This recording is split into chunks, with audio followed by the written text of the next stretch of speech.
shaking, everybody. Jabo Bihlman here. I am here today to talk to my buddy Ragnar Avery, who builds these Avery amps, the JABO-45. We're going to go through the JABO-45 today and tell you how awesome it is. Hey, welcome back. This is Ragnar Avery with Avery Amps, and I'm joined with my good friend Jabo Bihlman. What's up, everybody? I've had a great journey together working on his custom amp, which we call the JABO-45. The JABO-45 started as a JTM-45, which was one of Jim Marshall's first amps that he had produced professionally.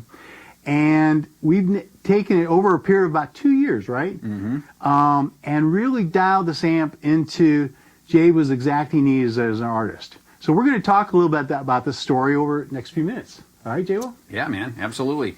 So we got, it started off as a JTM-45, basically. Yes, sir. When I got a hold of it and started playing through it a little bit, immediately the bass end was way too crazy for me. I had the bass all the way off. Yeah. Notice now where I have the bass, it's at 3/4. 3/4, 3 yeah. o'clock. So yeah. We've made a ton of modifications on this, so we basically started with a JTM-45. I was actually more partial to the Plexi, the JCM 800, right? In fact, I even looked at a JCM 800 that you had, didn't I?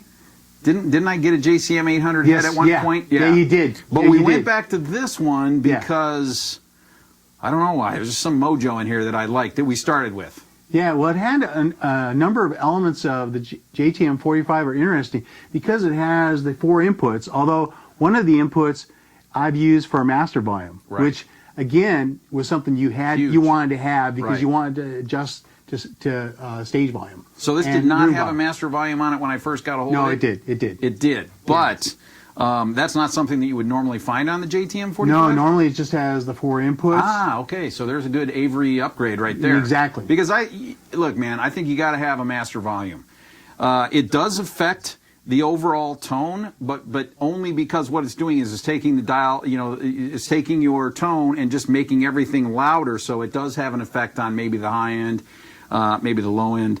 But once you dial in a tone on this thing, the master volume just brings the tone up, and it's absolutely fantastic. I usually wind up, right now we have it low volume for the most part, but about 12 o'clock on the master volume is louder than... For your stage. Yeah. When you're in a stage situation. Fantastic, right. So the other thing that was interesting, and I'd seen this with other amps, but we really saw when Jay was first working with the amp, he had a 412 Marshall stack.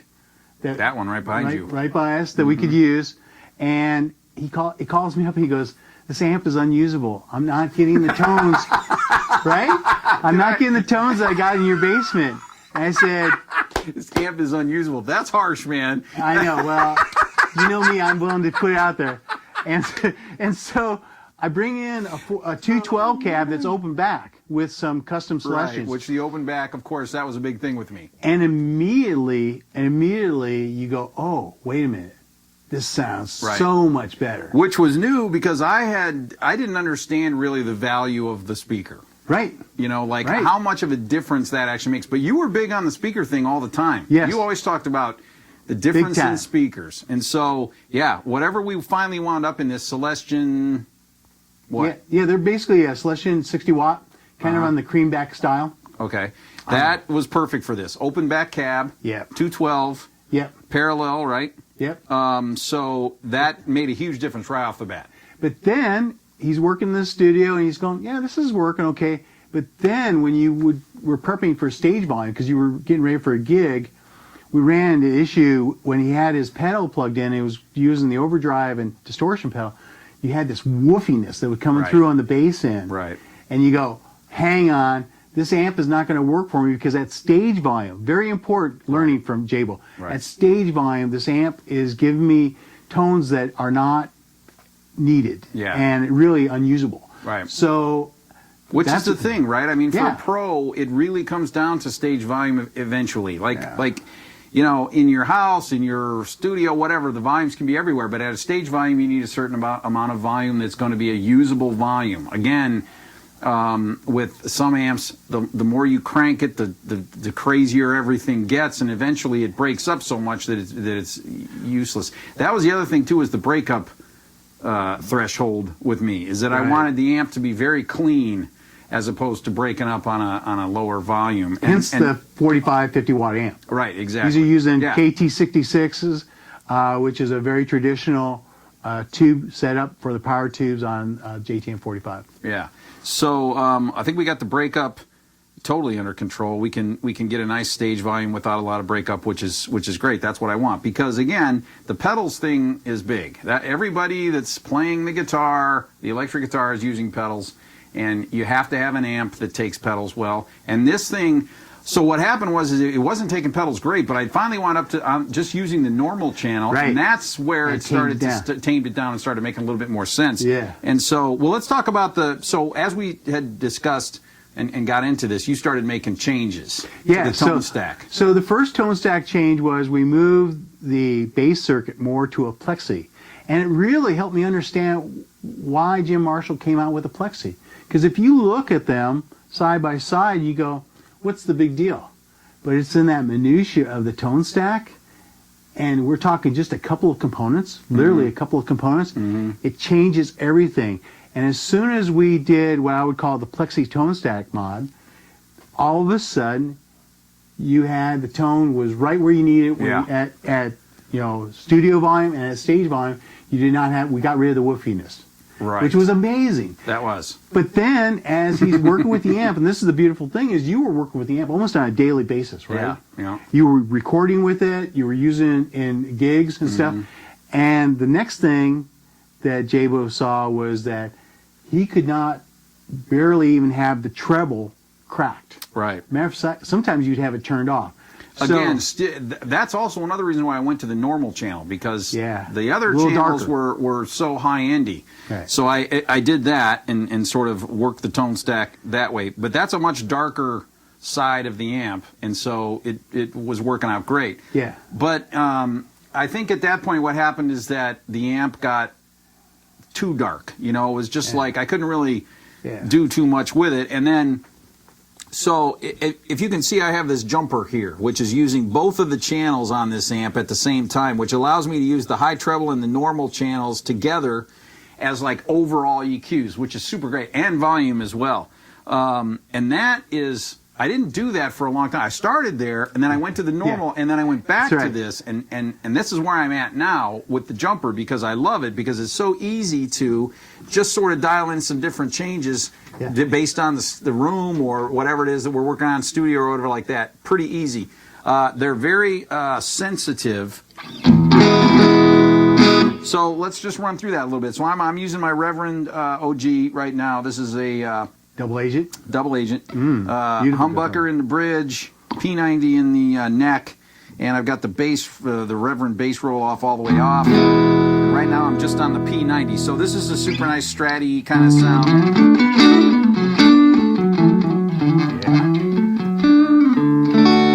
Sounds great. And I've got the presence all the way off, bass is at 3 o'clock, mid's right up at 12, and the treble is about 2 o'clock. Yeah. And right now I've got the high treble at about, I don't know, 9 o'clock. They're both right at about 9 o'clock. But check this out. So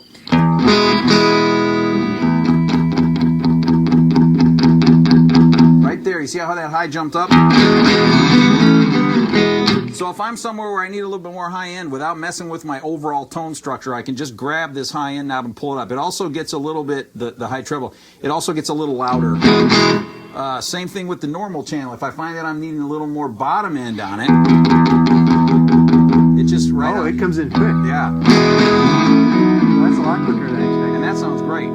Right, so, yeah, and I've jumped it up about, from 9 o'clock to 11, roughly. So these are super sensitive knobs, and it didn't affect the overall volume. It did a little bit, not a ton, so you can sort of dial it in, right. I got the presence all the way off. The presence can also be a great addition to your tone stack.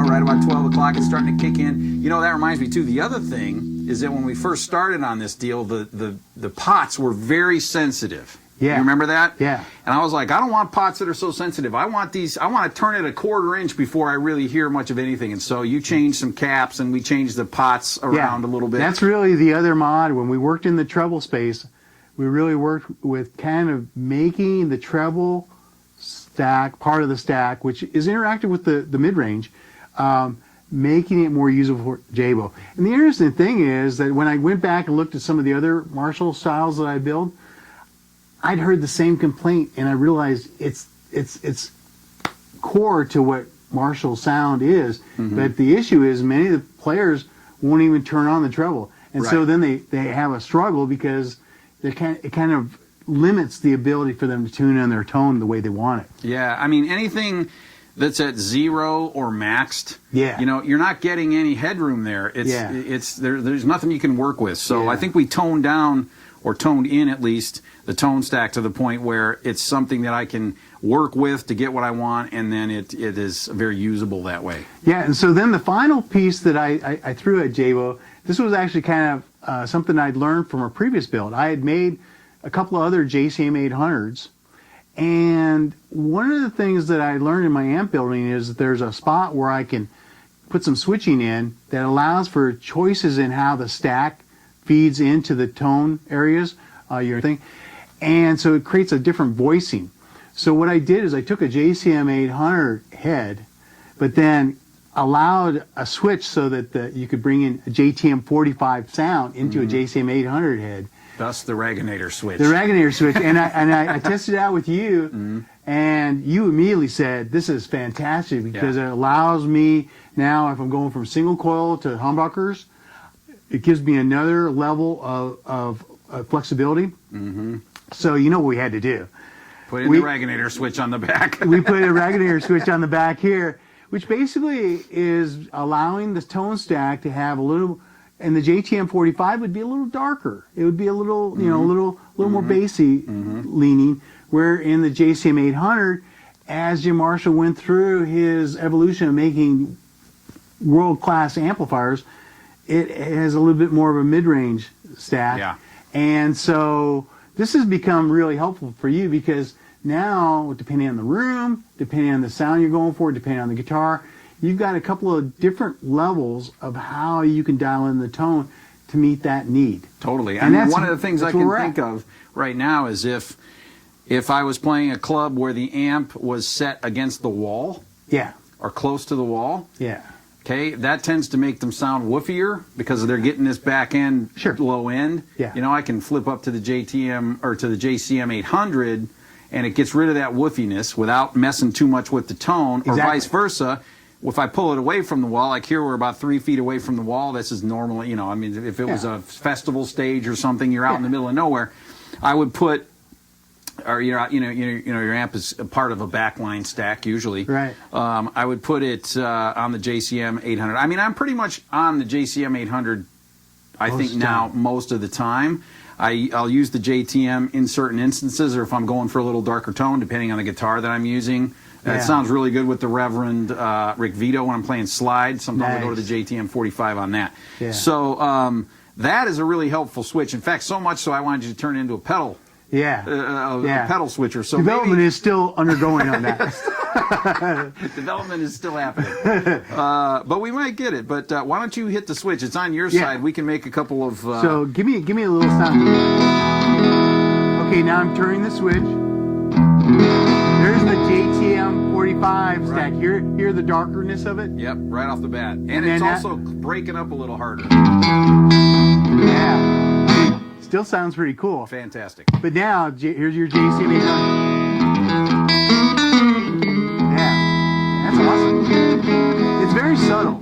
Well, but usable, I mean, sitting right here, it made a huge difference, and I don't know what it's doing to the tone stack, but it definitely pulls up the bottom end without a ton of woofiness, which is, that was where we started with the JTM 45 that I hated. It's there, but it's not woofy. And it's a difference. So the Raginator. The Raginator switch, absolutely fantastic. I mean, I would say the other thing that I want to discuss real quick is the pedal situation. Please. Right? Because everybody's using pedals, and these pedals, I run my pedals right into the front end. I don't run any loops, amp loops. It all runs right into the front end, and that's what I wanted, was an amp head that was going to take pedals well. Sometimes when you run them into the front, they push the amp too hard, and now your threshold of clip has gone out the window, right? So... let me just run through a couple of things here real quick. Please. I got a Kalamazoo love pedal here that I use for basic, just low-level gain.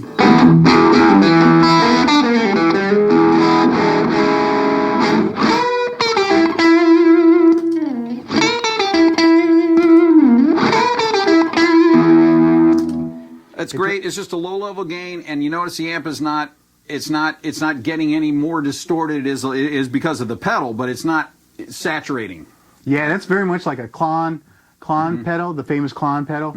And what it's doing is this amp is really loving having the front end of that tone stack driven. Pushed a little bit, sure. Yeah. And then that was on the middle position, so that was both pickups. Here's the P90.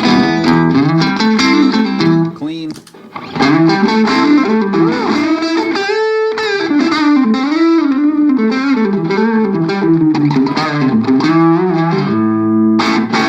Beautiful. Beautiful. Humbucker now is going to push it a little harder.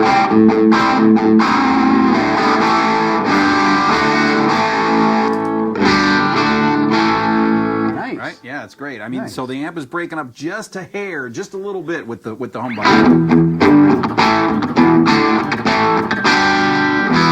Right? Yeah. Let's go to the hot ice real quick. This is the Yeah. LXK hot ice. This is my main distortion sound, which I pretty much use on everything.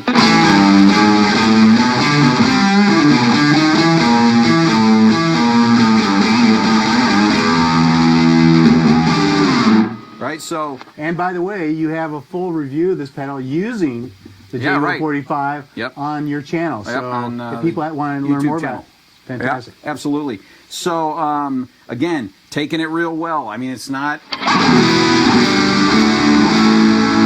That's the P90. Here's the middle position.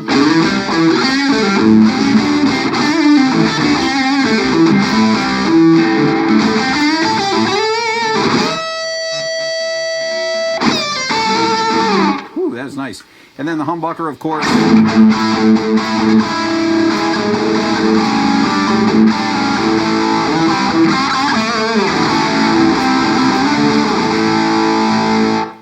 That's fantastic. It sounds great. And then, you know, as far as anything else, you know, some delays, some reverbs, whatever. But it just takes everything.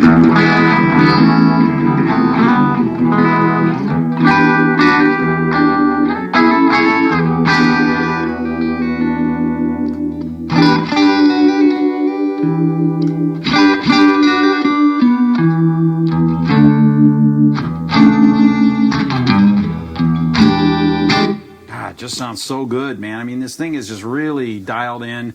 I think we've found the sweet spot for sure.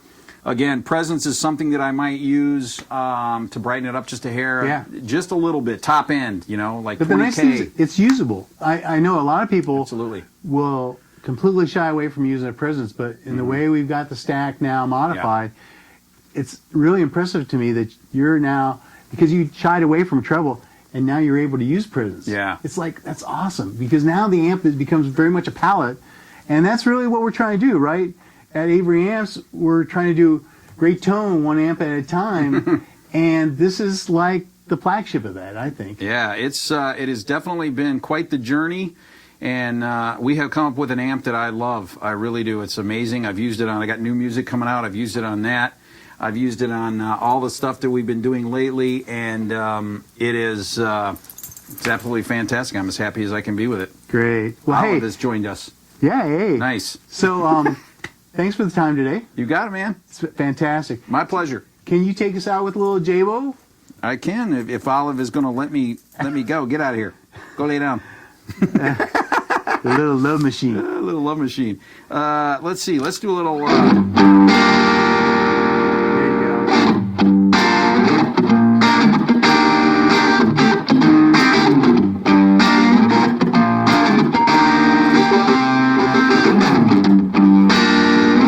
That was the old love pedal clean. How about that?